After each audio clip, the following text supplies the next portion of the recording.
வணக்கம்,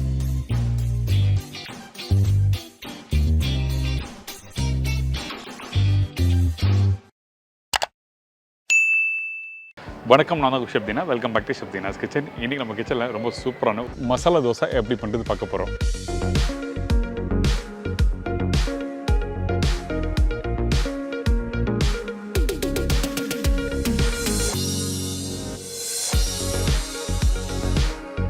இந்த மசாலா தோசை பண்ணும்போது தோசை நல்லா சூப்பராக எப்படி ரெடி பண்ணுறது, அதுக்கப்புறம் அந்த மசாலா உள்ள ஸ்டஃபிங் பண்ணி ஒரு சூப்பரான ஸ்டைலில் இன்றைக்கி பார்க்க போகிறோம்.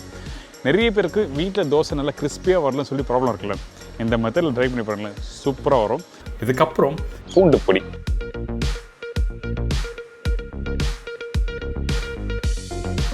இந்த ரெசிபிக்கு தேவையான பொருட்கள் பார்த்தலாமா?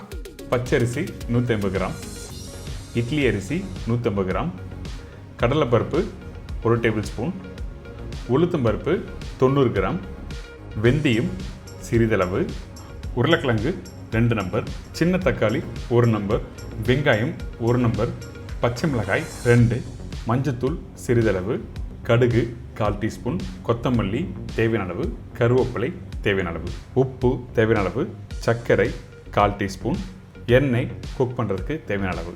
இதாங்க இந்த ப்ரிப்பரேஷன் தேவையான பொருட்கள். இன்றைக்கி நம்ம பார்க்க போகிறது மசாலா தோசை. அதுக்கு முன்னாடி இந்த தோசை மாவை எப்படி ரெடி பண்ணுறது ஃபஸ்ட்டு பார்த்துலாம். ஃபஸ்ட்டு இட்லி அரிசி, அதுக்கப்புறம் பச்சை அரிசி, அதுக்கப்புறம் கடலைப்பருப்பு. இந்த கடலைப்பருப்பு போட்ட பிறகு வெந்தயம் இதில் போடுறோம். வெந்தயம் அதிகமான குவான்டிட்டி வேணால் கொஞ்சமாக போடுங்க, 1/4 டீஸ்பூன் கம்மியாகவே போட்டால் போதும். இந்த கடலைப்பருப்பு எதுக்காக போடுறீங்கன்னா அந்த மாவு டெக்ஸ்சர் நல்லா திக்காக கொடுக்கும், அதனால தான் கடலைப்பருப்பு யூஸ் பண்ணுறோம். அதுக்கு பிறகு உளுத்தம்பருப்பு. நீங்கள் 1 கிலோ அரிசி ஊற வைக்கிறீங்கன்னா அதில் இட்லி அரிசி 1/2 கிலோ, பச்சை அரிசி 1/2 கிலோ இருக்கணும். இந்த ரெண்டும் சேர்ந்து தான் 1 கிலோ. இதுக்கு 300 கிராம் உளுத்தம்பருப்பு போட்டுருக்கணும். ஸோ இப்போ இதெல்லாம் போட்ட பிறகு நல்லா ஊற வச்சுருங்க. குறைஞ்சபட்சம் ஒரு 4 மணி நேரம் நல்லா ஊறட்டும். அதுக்கு பிறகு நல்லா வாஷ் பண்ணி எடுத்திங்கன்னா இந்த மாதிரி அரிசி இருக்கும். இதுக்கப்புறம் இந்த மிக்ஸி ஜாரில் போட்டு அரைச்சலாம். இதுக்காக கிரைண்டரில் அரைக்கணும் அவசியம் இல்லை. தோசை மாவு அரைக்கிறது ரொம்ப ரொம்ப ஈஸி. இதே இட்லி மாவு அரைக்கும் போது உளுத்தம்பருப்பை தண்ணி தெளித்து அரைக்கணும். அந்த மாதிரி பக்குவம்லாம் வேண்டாம், நல்லா ஸ்மூத்தான பேட்டராக அரைச்சிருங்க. அரைக்கும் போது கொஞ்சம் கெட்டியாக அரைச்சினா ரொம்ப சேஃபாக இருக்கும் இந்த மாவு.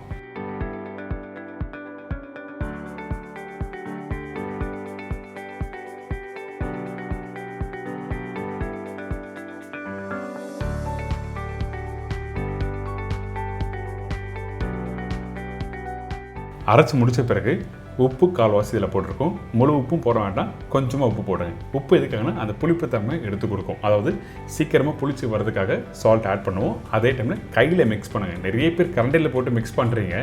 தோசை மாவாக இருக்கட்டும், இட்லி மாவாக இருக்கட்டும், கையில் தான் நல்லா மிக்ஸ் பண்ணணும். இந்த பக்குவத்துக்கு கரெக்டாக மிக்ஸ் பண்ணி எடுத்துலாம். கொஞ்சம் திக்காக இருந்தாலும் ஒன்றும் தவறு இல்லை. மாவு புளிச்ச பிறகு தண்ணி வேணுன்னா நீங்கள் கொஞ்சம் ஊற்றி மிக்ஸ் பண்ணிக்கலாம்.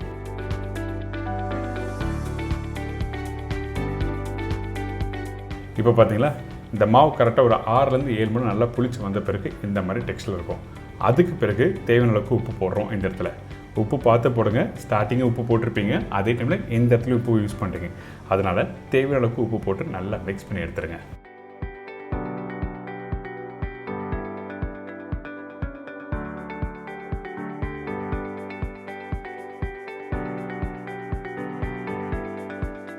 தோசை ஊற்றுறதுக்கு முன்னாடி இந்த மாதிரி டெக்ஸ்டரில் தான் மாவு கரெக்டாக இருக்கணும். ரொம்ப திக்காக இருந்தாலும் மாவு ஊற்றுறதுக்கு பக்குவமாக இருக்காது. இதுக்கு பிறகு சர்க்கரை ஆட் பண்ணுறோம். இந்த சர்க்கரை எதுக்காக யூஸ் பண்ணால், ஹோட்டலில் போய் சாப்பிடும்போது தோசை நல்லா டேஸ்ட்டாக இருக்கும், இனிப்புத்தன்மை இருக்க மாதிரி தெரியும் பார்த்தீங்களா, அதுக்காக சர்க்கரை போடுறோம். ஒன்று அந்த புளிப்போட தன்மை தெரியாமல் இருக்கிறதுக்காக சுகர் ஆட் பண்ணுவோம். அதே டைமில் சுகர் அதிகமாக போடக்கூடாது. இப்போ மாவு ரெடி ஆகிடுச்சு. இதுக்கப்புறம் மசாலா எப்படி ரெடி பண்ணுறது பார்ப்போம். கொஞ்சமாக எண்ணெய், அதுக்கு பிறகு கடுகு, கடலைப்பருப்பு, பச்சை மிளகாய், கருவேப்பிலை,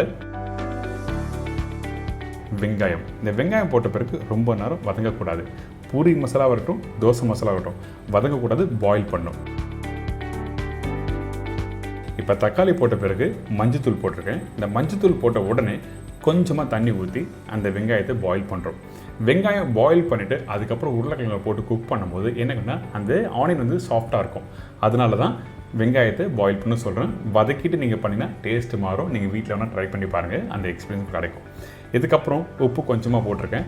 அதுக்கப்புறம் பாயில் பண்ணி வச்சுருக்கேன் இந்த உருளைக்கிழங்கு போட்டு நல்லா மிக்ஸ் பண்ணுங்கள்.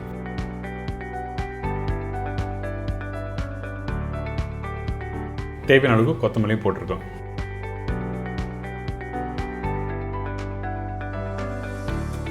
தோசை மசாலா பண்ணும்போது நல்லா கெட்டியாக இருக்கணும், அதனால் தேவையான அளவு தண்ணி ஊற்றலாம். இதே பூரி மசாலா கொஞ்சம் எக்ஸ்ட்ரா தண்ணி போடுறோம். அதே டைமில் முக்கியமாக கவனிக்க வேண்டிய விஷயம் என்ன, இந்த மசாலாவுக்கு வெங்காயம் பாயில் பண்ணி தான் யூஸ் பண்ணணும், வதங்கக்கூடாது.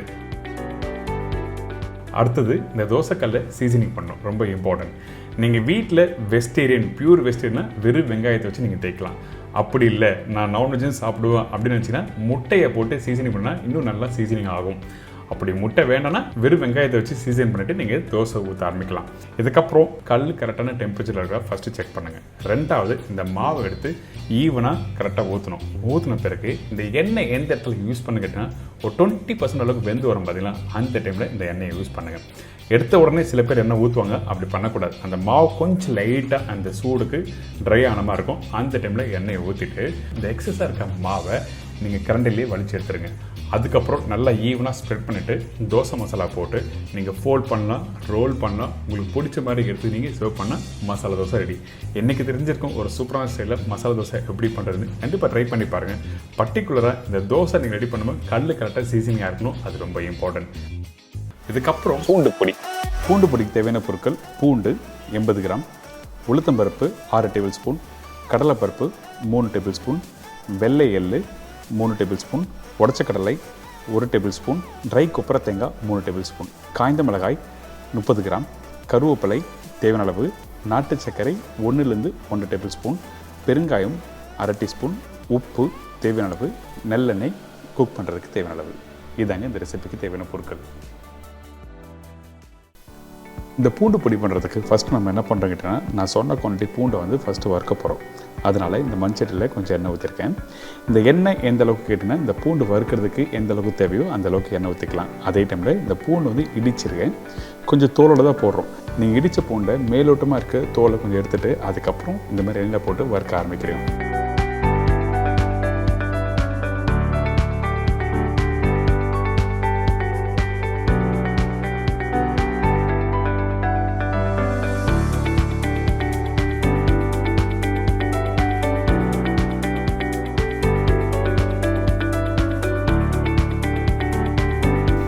இதுக்கு பிறகு நம்ம என்ன பண்ணுறோன்னா, ரெடியான அந்த பூண்டை அப்படியே இன்னொரு ட்ரேயில் மாற்றுறோம். இந்த ட்ரேயில் மாற்றின பிறகு குறைஞ்சபட்சம் ஒரு 20 நிமிஷம் வந்து நீங்கள் இந்த கார்லிக்கை ட்ரை ஆகட்டும் சொல்லி விட்டுருங்க. அதாவது எண்ணெய் எல்லாமே தனியாக வரணும். அதுக்கு பிறகு இந்த பூண்டு ட்ரை ஆக அதுக்கப்புறம் பவுடர் பண்ணுறதுக்கு ரொம்ப ஈஸியாக இருக்கும். அதனால தான் இந்த மாதிரி ட்ரை ஆகட்டும் சொல்கிறேன். முடிஞ்சால் ஒரு டிஷ்யூ பேப்பர் கீழே போட்டு அதுக்கப்புறம் பூண்டு போடுங்க. இதுக்கு பிறகு உளுத்தம்பருப்பு கடலைப்பருப்பு வறுக்க ஆரம்பிக்கிறோம். இந்த மாதிரி தான் தனித்தனியாக வறுக்கணும். ஏன் கிட்டனா, நீங்கள் பூண்டோட இந்த உளுத்தம்பருப்பும் கடலைப்பருப்பு போட்டு வறுத்திங்கன்னா உங்களுக்கு கரெக்டாக வறுக்க முடியாது. அதனால் நம்ம என்ன பண்ணுறோன்னா, இந்த மாதிரி உளுத்தம்பருப்பும் கடலைப்பருப்பும் போட்ட பிறகு ஸ்லோ ஃப்ளேமில் வறுத்துருங்க. இந்த மாதிரி கலர் மாறுற டைமில் இன்னொரு ட்ரேயில் மாற்றுருங்க. இதுக்கப்புறம் காஞ்ச மிளகாய் நான் சொன்ன குவான்டிட்டி கரெக்டாக இருக்கும். காரம் உங்களுக்கு வேணும்னா இன்னும் கொஞ்சம் போடலாம், காரம் வேணும்னா கம்மியாக போட்டுக்கோங்க. இதுக்கப்புறம் கொஞ்சம் பச்சை கருவேப்பிலையும் போட்டு ஸ்லோ ஃப்ளேமில் வறுக்க ஆரம்பிக்கிறோம். இந்த பூண்டு காஞ்ச மிளகாய் வறுக்கும் போது கண்ணெரிச்சல் கண்டிப்பாக இருக்கும். அதனால் ஸ்லோவாக வறுத்து எடுத்து வச்சுருங்க. இதுக்கப்புறம் அதே ட்ரேயில் அந்த வறுத்த பருப்பையும் இதில் போட்டுருவோம். இதுக்கப்புறம் நம்ம என்ன பண்ணுறோன்னா, இந்த எள்ளு இந்த இடத்துல சில பேர் கேட்பாங்க, கருப்பெல்லு யூஸ் பண்ணலாமல் கேட்பாங்க. கண்டிப்பாக கருப்பெல்லு வேண்டாம். அப்படி கருப்பெல்லு போட்டிங்கன்னா உங்களுக்கு கலர் மாற ஆரம்பிச்சிடும். இதுக்கப்புறம் இந்த வெள்ளை எள்ளு லைட்டாக வறுக்கிற டைமில் கொஞ்சம் உடச்சிக்கலை போட்டுருங்க. அதுக்கப்புறம் திருவின கொப்பரை தேங்காய். இந்த இடத்துல ஃப்ரெஷ் தேங்காய் யூஸ் பண்ணலாமல் கேட்டோன்னா வேண்டாம், ஏன்னா நம்ம பவுடர் பண்ணுறோம். அதனால தான் கொப்பரை தேங்காய் போட்டிருக்கேன்.